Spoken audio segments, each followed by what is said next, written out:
Today we're going to be talking about is the AI bubble real, essentially, and coming from a guy like me with GPU Battle, we can talk about the certain stage that AI is going through right now when it comes to capitalism. Capitalism. So, right, gaming is already commoditized. Look at the numbers. If you go on GPUbattle.com, you start looking at the gaming benchmarks, and a good way to kind of do this is go to gaming benchmarks, 4090 versus 5090 in gaming. I mean, okay, the 5090, yeah, it gets more FPS, but at a certain point with the 4090, when you're getting 129 frames on Cyberpunk and you have 103 low, so you basically your low is 103 frames, like how much more do you need for the experience to spend? Right now it's crazy, but the 5090 is going for $4,000. I mean, it's not worth it at all. Where at least the 4090, I mean, it's probably going to go for a ridiculous price on Amazon, but on eBay, I know you can get a 4090 for less. And essentially, currently, right now, compute is scarce. So AI compute is still scarce. Right here, AI compute is still scarce. That's why the pricing is the way it is, and why I made this website.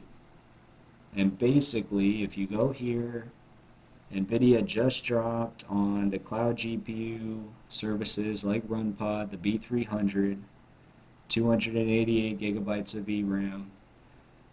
Essentially, the desktop versions are coming out for Blackwell. Obviously, it's 100,000 for a desktop, but you have right here the rentable version. And I think honestly, at that point, right, what's currently happening right now is the GPUs are being used for two purposes, AI and gaming, where eventually, as NVIDIA,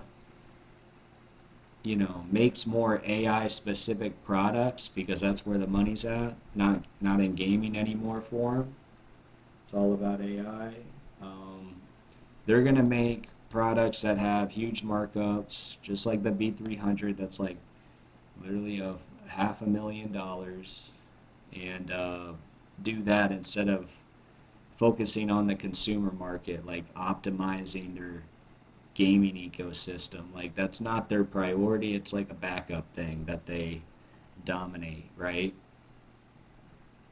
But essentially what I'm saying is a lot more 40 series, 50 series cards will be on the market in the future once there's more availability with AI specific machines. And then there won't be this cross where there's a lot of people in AI buying graphics cards and there's a lot of people in gaming that, obviously can't afford a graphics card for just gaming the way somebody who's using AI, they can spend 2,000, 3,000 developers. Like that's what I mean is it's a mismatch in audiences, and eventually what's going to happen is the AI products are going to get so good, all the developers are going to go here, and then the GPUs will go down to normal prices eventually. I mean, this current time in 2026 is not going to continue forever. It's just don't think about it. And if you only really care about um, gaming right now, you should start looking at the different AMD. Obviously, Intel, they don't have a good track record in history. There's improvement, but with AMD, I can be confident and say, if you go with AMD right now for gaming, right, and you don't pay the NVIDIA premium, Now, there are some people watching this video that are going to say, hey, dual purpose is perfect for me. Well, then they can afford the premium, it's worth it for them. But AI is not in a bubble at all. I think when it comes to bubbles, you're talking about,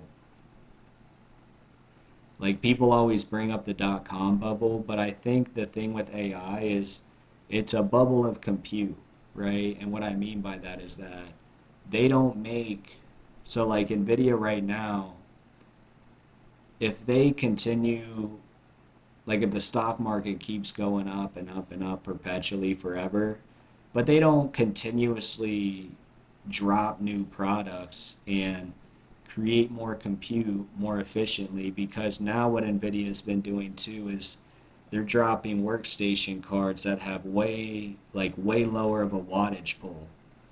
So you can obviously have more compute by optimizing wattage per teraflop, right? So there's different strategies they're making to where basically they're getting more compute at a faster pace, right? And then compute becomes cheaper as there's more of it, right? Demand's really high right now in the consumer market, the business market, everywhere. And that's kind of my point, is that it's only a bubble if NVIDIA doesn't make any progress, right? If they don't drop any new products that accelerate essentially the output speed of these LLMs, right? Which basically the LLMs are just software, right, with parameters, and then these are the essential, tools that drive the engine. And that's kind of the main point, is that for me right now, using the B300 and having that use case, I mean, it's going to outperform buying something for a while. And then also, I don't see any point to build a workstation machine right now because it's just not worth it. And that's my whole point, is that I would say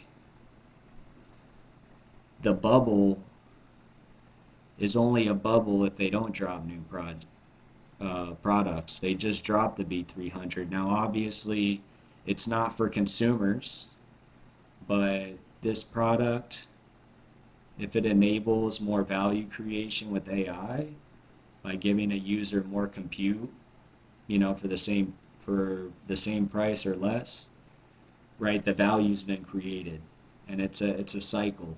If they continuously make progress, prices will go up. We're not in a bubble. And there's going to be rest periods in the stock market, but essentially, I think that when you think about crypto and all other types of investment vehicles, I think um, with AI, basically, it can affect so many industries, make so many industries more effective and productive, that as these new products drop and people have better and better tools to use the software, right? More value will be created. And I think that's kind of the cycle, is that you'll know once the updates slow down. So, like, even on Clyde, for example, I mean, Clyde dropped Opus 5. When they start slowing down on updates and progress starts slowing down and they start hitting walls, that's when it's a bubble, right? If they hit a wall and there's no progress for an extended period of time. If there's progress, it's not a bubble and value's created. So I hope, I know I kind of rambled a little on that, but I hope the ending piece kind of simplified it when it comes to, is AI in a bubble? And it won't be, I don't think, for a long time, honestly. And then it will be in a bubble eventually, but the bubble's not here in 2026. It's definitely going to take a little time, but to even see it, like, remember, when the algorithm and some doomer dude pops up and says AI stocks are crashing and they just went down a couple percentage points in a day, it's like, no, that's not crashing at all. So, if you got a little something from this video, even though it wasn't the best one, thank you for watching this video. Catch you in the next one.